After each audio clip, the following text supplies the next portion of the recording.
Theme: Surah Ar-Ra'd, the thunder, contrasts the believers who are steadfast in their faith with the disbelievers who turn away.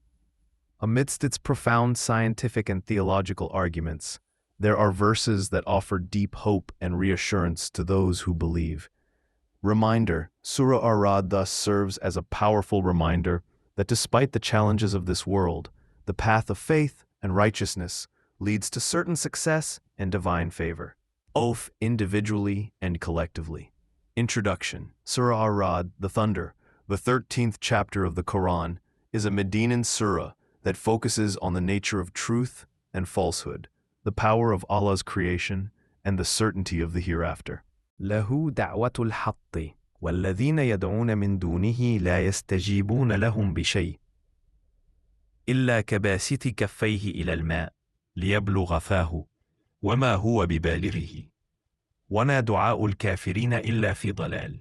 And those they call upon besides him do not respond to them with a thing, except as one who extends his hands toward water from afar, that it may reach his mouth, but it will not reach it.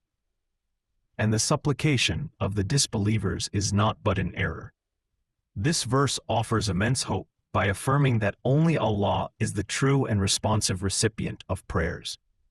The phrase, "To him belongs the call of truth," lahu da'watul haqqi, establishes that only calling upon Allah is a meaningful and real form of supplication. The vivid analogy of a person trying to get water from afar to their mouth with outstretched hands powerfully illustrates the futility of calling upon false deities. This instills hope in the believer that their sincere prayers and supplications are not in vain.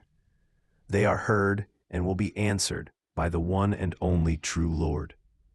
وَالَّذِينَ صَبَرُوا ابْتِغَاءَ وَجْهِ رَبِّهِمْ وَأَقَامُوا الصَّلَاةَ وَأَنفَقُوا مِمَّا رَزَقْنَاهُمْ سِرًّا وَعَلَانِيَةً وَيَدْرَؤُونَ بِالْحَسَنَةِ السَّيِّئَةَ أُولَئِكَ لَهُمْ عُقْبَى الدَّارِ. And those who are patient, seeking the countenance of their Lord, and establish prayer and spend from what we have provided for them secretly and publicly, and repel evil with good, for those will be the good consequence of this life. This verse provides a clear roadmap to hope and ultimate success. It outlines the key characteristics of true believers: patience, sabr, not for worldly gain but seeking the countenance of their Lord; establishing prayer, spending in charity, both secretly and openly; repelling evil with good. The hope lies in the promise that follows these actions, for those will be the good consequence of this life. أُولَئِكَ لَهُمْ عُقْبَى الدَّارِ. This assures believers that a magnificent and lasting reward awaits them in the hereafter, confirming that their struggles and righteous deeds are not in vain. جَنَّاتُ عَدْنٍ يَدْخُلُونَهَا وَمَنْ صَلَحَ مِنْ آبَائِهِمْ وَأَزْوَاجِهِمْ وَذُرِّيَّاتِهِمْ وَالْمَلَائِكَةُ يَدْخُلُونَ عَلَيْهِمْ مِنْ كُلِّ بَابٍ سَلَامٌ عَلَيْكُمْ بِمَا صَبَرْتُمْ فَنِعْمَ عُقْبَى الدَّارِ, etc. For them are gardens of perpetual residence which they will enter, and also those who were righteous among their fathers, their spouses and their descendants.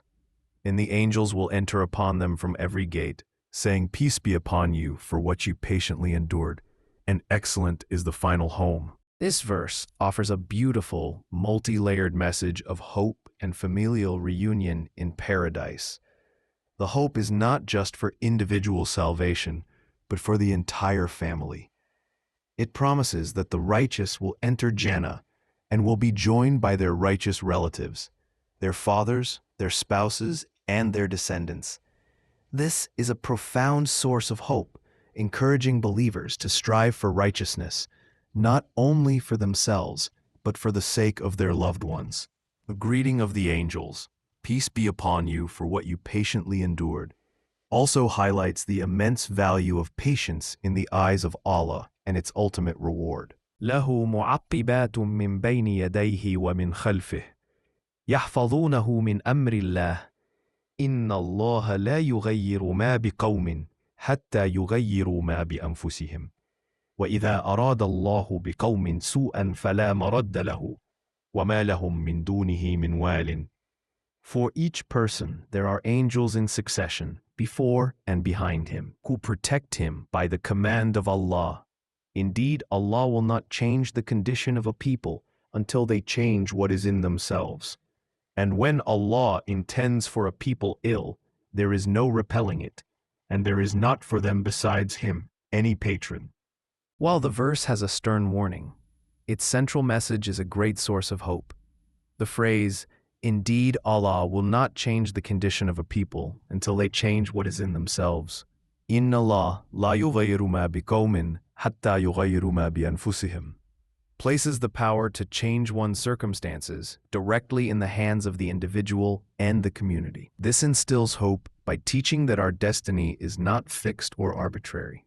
Rather, it is a direct consequence of our own efforts, intentions, and actions. This gives believers the hope that through internal reform and striving for righteousness, they can attract Allah's favor and change their situation for the better.